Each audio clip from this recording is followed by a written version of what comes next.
ಅವಹೇಳನಕಾರಿಯಾಗಿ ಒಂದು ಜಾತಿಯ ವಿರುದ್ಧವಾಗಿ ಮಾತನಾಡಿದಂತ ಶಾಸಕ ಮುನಿರತ್ನ ಇದೀಗ ಕಂಬಿ ಎಣಿಸ್ತಾ ಇದ್ದಾರೆ.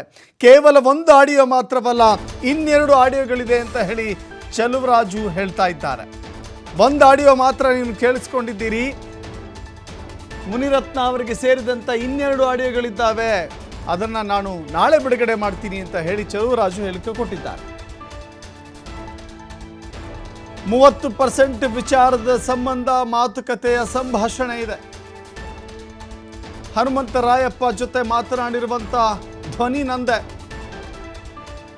ಅವರು ಗಲಾಟೆ ಸೃಷ್ಟಿಸಿ ವೇಲು ನಾಯಕ್ ಮೇಲೆ ಹಾಕಿ, ಹನುಮಂತರಾಯಪ್ಪ ಮೇಲೆ ಹಾಕಿ ಅಥವಾ ಅವ್ರಿಗೆ ಡೈವರ್ಟ್ ಮಾಡಿ ಅಂತ ಕುತಂತ್ರ ಮಾಡ್ತಾ ಇದ್ರು.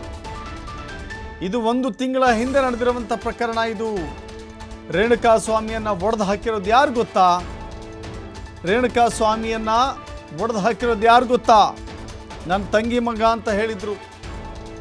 ನನ್ನ ತಂಗಿ ಮಗ ಅಂತ ಹೇಳಿ ಮಾತನಾಡಿರುವಂಥ ಆಡಿಯೋ ನನ್ನ ಹತ್ರ ಇದೆ ಅಂತ ಚೆಲುವರಾಜು ಹೇಳಿದ್ದಾರೆ. ದರ್ಶನ್ ವಿಚಾರದಲ್ಲಿ ಆಗಿರುವಂಥ ಕೆಲವಷ್ಟು ಬೆಳವಣಿಗೆಗಳು ಇಲ್ಲೂ ಕೂಡ ತಳುಕು ಹಾಕಿಕೊಳ್ತಾ ಇದ್ದಾವೆ.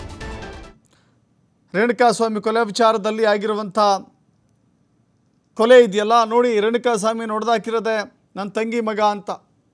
ಆಗ ಒಬ್ಬ ಶಾಸಕರ ಹತ್ತಿರದ ಸಂಬಂಧಿ ಇದ್ದಾರೆ ಅಂತ ಹೇಳ್ತಾ ಇದ್ವಲ್ಲ, ಆ ವಿಚಾರ ಇಲ್ಲೆಲ್ಲೋ ಲಿಂಕ್ ಆದಂಗೆ ಕಾಣಿಸ್ತಾ ಇದೆ. ಏನು ಹೇಳಿದ್ದಾರೆ ಚೆಲುವರಾಜು ನೋಡೋಣ.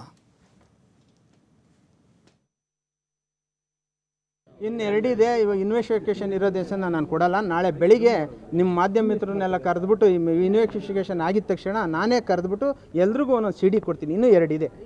ಈಗ 30% ಒಂದು ಇದಿದೆ. ಆಮೇಲೆ ಆ ವಸಂತ್ ಕುಮಾರು ಕರ್ಕೊಂಡು ಹೋದ್ರಲ್ಲ, ವಸಂತ್ ಕುಮಾರು ಇದು ಆಡಿಯೋ, ಇದು ಹನುಮಂತರಾಯಪ್ಪರದು ಅದೆಲ್ಲ ದಿಟ್ಟನೇ. ಅವ್ರು ಮಾತಾಡಿರೋದು ದಿಟ್ಟನೇ. ನಾನು MLA ಹೊಗಳದೇ ಕೆಲಸ ಮಾಡಬೇಕು. MLA ಹೊಗಳಿಲ್ಲ ಅಂದರೆ ನಾನು ಕೆಲಸ ಮಾಡೋಕ್ಕೆ ಹೇಳ್ಬಿಡ್ತಾರೆ. ಹೌದಪ್ಪ ನೀನು ಅಂತ ಒಳ್ಳೆಯವನು ಅಂತಲೇ ನಾನು ಹೇಳಬೇಕು. ಅದು ನನ್ನದೇ ವಾಯ್ಸು. ನಾನು ಅವ್ರ ಥರ ಸುಳ್ಳು ಪಳ್ಳು ಹೇಳಲ್ಲ, ನನ್ನದೇ ವಾಯ್ಸು.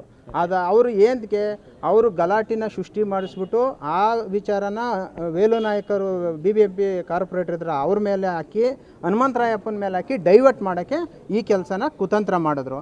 ಆಮೇಲೆ ಮಾರನೇ ಬೆಳಿಗ್ಗೆ ನಾನು ಕರ್ಕೊಂಡು ಹೋಗ್ಬಿಟ್ಟು ನಿನಗೆ ನ್ಯಾಯ ಕೊಡಿಸ್ತೀನಿ ಬಾ ಅಂತ ಅಂದ್ಬಿಟ್ಟು ದುಡ್ಡನ್ನು ಡಿಮ್ಯಾಂಡ್ ಮಾಡಿದ್ರು. ನೀನು ದುಡ್ಡು ಕೊಟ್ಟರೆ ನಿನಗೆ ನ್ಯಾಯ ಕೊಡಿಸ್ತೀನಿ ಅಂತ. ಅಂದರೆ ನಾನು ಈ ಕಡೆನೂ ಇರಬಾರ್ದು, ಈ ಕಡೆನೂ ಇರಬಾರ್ದು.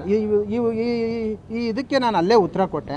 ಆಲೇ 1 ತಿಂಗಳು ಹಿಂದ್ಲುದು, ಇವತ್ತುದಲ್ಲ, ಹಳೆ 9ನೇ ತಿಂಗಳು 9ನೇ ತಾರೀಕು ನನಗೆ ಶೆಲ್ ಪೆಟ್ರೋಲ್ ಬಂಕಲ್ಲಿ ರೇಣುಕಾ ಸ್ವಾಮಿನ ಹೊಡೆದಾಕಿದೆ. ಯಾರು ಗೊತ್ತಾ? ನನ್ನ ತಂಗಿ ಮಗ ಅಂತ ದೀಪಕ್ ಅಂತ ಹೇಳಿದ್ರು.